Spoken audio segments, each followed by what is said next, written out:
Chinking is another form. This is you take an urushi piece such as this. This is a kind of a vase, and then you make incisions.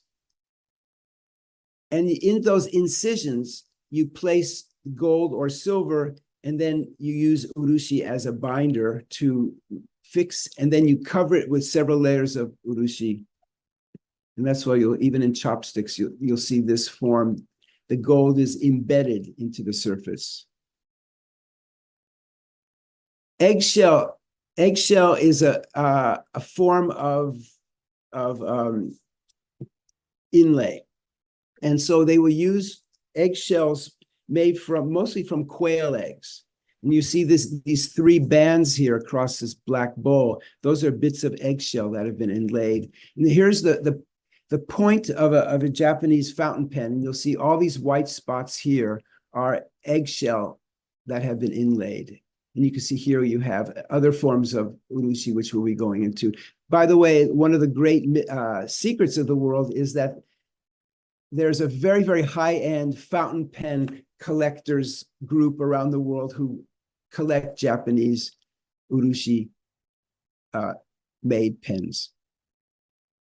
Raden is mother of pearl inlay, and mother of pearl inlay is from abalone or pearl oyster, and it's embedded into the surface of the lacquer.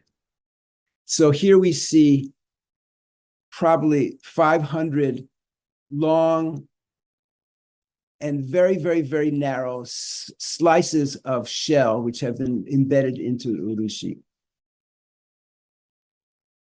And here we have another contemporary example.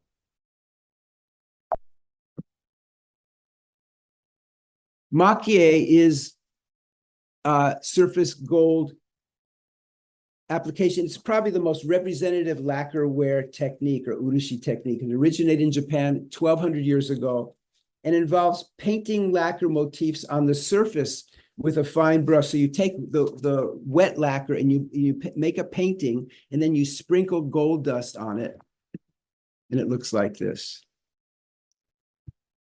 This began the golden age of lacquerware in Asia and Japan in the 12 and 1300s.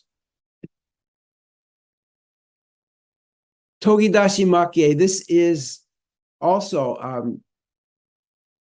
a traditional Japanese lacquerware method, and what they do is they transfer from paper to the lacquer surface the design, and then they apply the lacquer. Then they put the different layers of metal, gold, silver, and then they put additional lacquer layers. So these are fountain pens.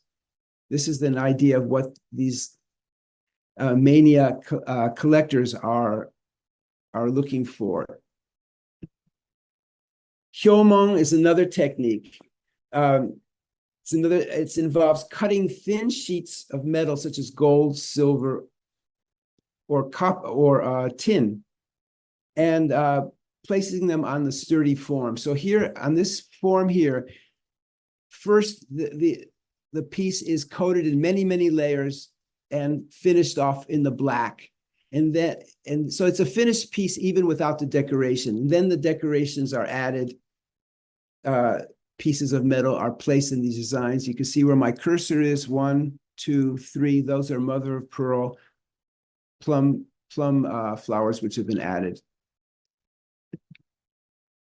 This is probably the most iconic box in the world. This is this was made around the year 1700 by the famous Ogata Korin, and you may be familiar with this painting in the metropolitan New York. This is the famous Yatsuhashi Bridge, this zigzag bridge in the irises.